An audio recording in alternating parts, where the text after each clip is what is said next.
answers. At nagbabalik po ang First Now Nation Night ng PBB Lucky Season 7 Dream Team.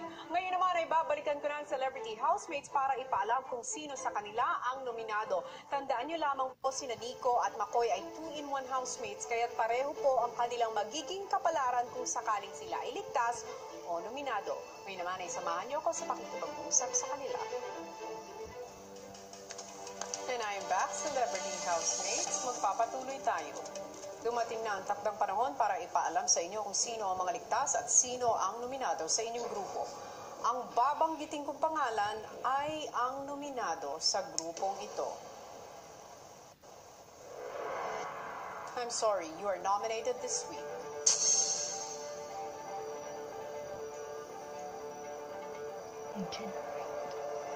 January, I think. January. Yeah. Ibig sabihin, Elise, Nonong, Nico at Makoy, ligtas kayo sa linggong ito. Maaari na kayong bumalik ng bahay.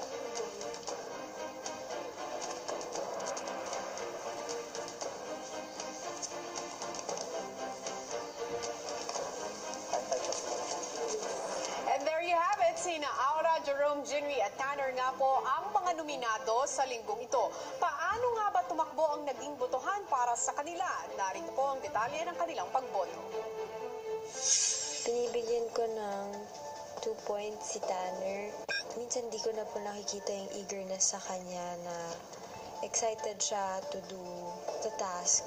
1 point si Ate Aura. Pakiramdam ko po sarado na yung circle niya or hindi na po siya nag-open for mga bagong tao po, kuya, na makilala. 2 points si Tanner. Nahihirapan po kaming kilalanin siya, huli na ugali niya dahil masyado siyang mailap siguro dahil sobrang tahimik niya o takot siya mag-input po minsan. Na 1 point po si Ate Aura. Hindi pa niya na ipapakita yung totoong nararamdaman po talaga niya. Nahihirapan po kami makuha po yung loob po niya, kuya. 2 points to Tanner because I feel like he is not as considerate about the other people in the house because we have limited amounts of food. He eats without considering the other people. 1 point to Cora because she forgets to do her chores, therefore we have to do her chores. 2 points si Jinri po. Hindi ko lang po ma-feel yung pagiging pamilya sa akin dito sa loob ng bahay. 1 point po kay Edward po. Sa lahat po ng boys, kuya, siya po yung hindi ko masyado pong ka-close, kuya. 2 points to Aura in the last leading task where she could be quite bossy.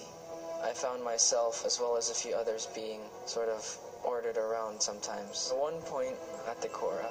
Some of her jokes, I feel, are kind of inappropriate sometimes. 2 points si Kuya Jerome. Medyo hindi ko lang po nagustuhan, kuya, na minsan gumagawa siya ng green jokes. 1 point si Kuya Tanner dahil sa lahat po siya po yung hindi ko masyado na nakitaan ng sobrang effort sa cheerleading po namin na task. 2 points si Ate Aura.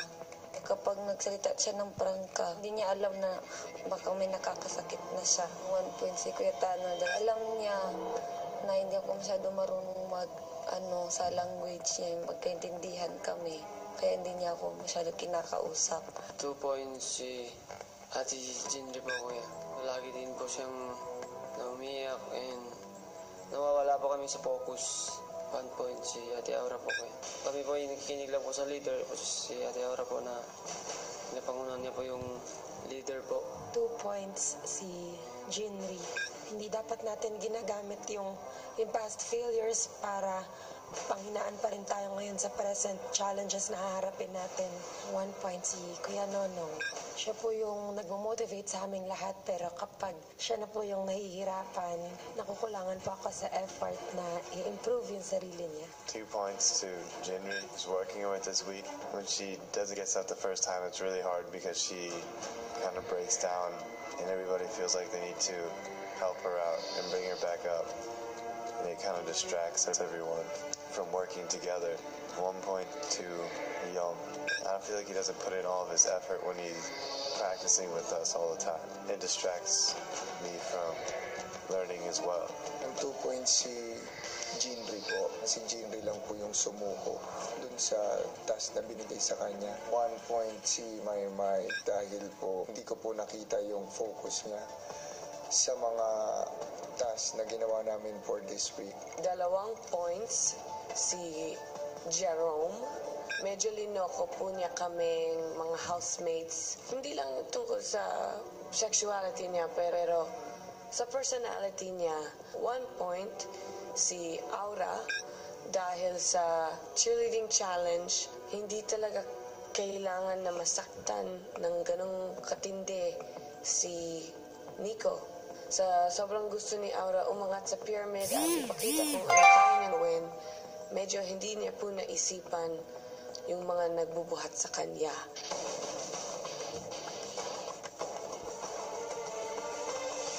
Aura, Apa. Jerome, Jinri, at Tanner. Kayo ang 4 na nominado sa linggong ito. Pero, you still have a chance to erase your name from the list of nominees. Dahil bibigyan ko kayo ng pagkakataon na iligtas ang inyong sarili. At ito ay sa pamamagitan ng isang ligtas challenge. At kung sino man ang magwawagi, siya ang ligtas sa linggong ito.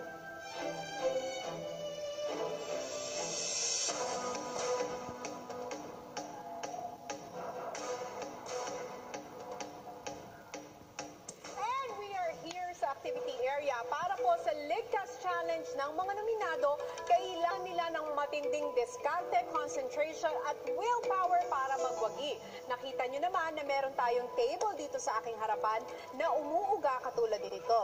You see? Ayan. Ang kailangan po nilang gawin ay balansin ito para pumantay sa pamamagitan ng paghawak sa taling ito na konektado sa ating mesa. At kailangan nilang ipatong sa mesang umuuga ang mga wooden blocks na nandito sa aking tabi, katulad nito. There. Okay. Ipapatong nila dyan at kailangan nila itong balansihin para makabuo ng 2 level ng pyramid. Ang first level ng blocks ay ang ating unang level, kailangan 5 ang mabuo nila at ang susunod naman ay 4 blocks sa pangalawang level. Pero, katulad ng mangyayaring ganito, anytime po na mahulog ang ating wooden blocks, kailangan nilang bumalik muli at itayo ito bago sila pumunta at kunin ang susunod na block. Ang 4 na nominado ay magkakaroon ng 2 face-off sa ating Ligtas Challenges. Ibig sabihin, 2 nominees po muna ang maglalaban-laban sa isa't isa.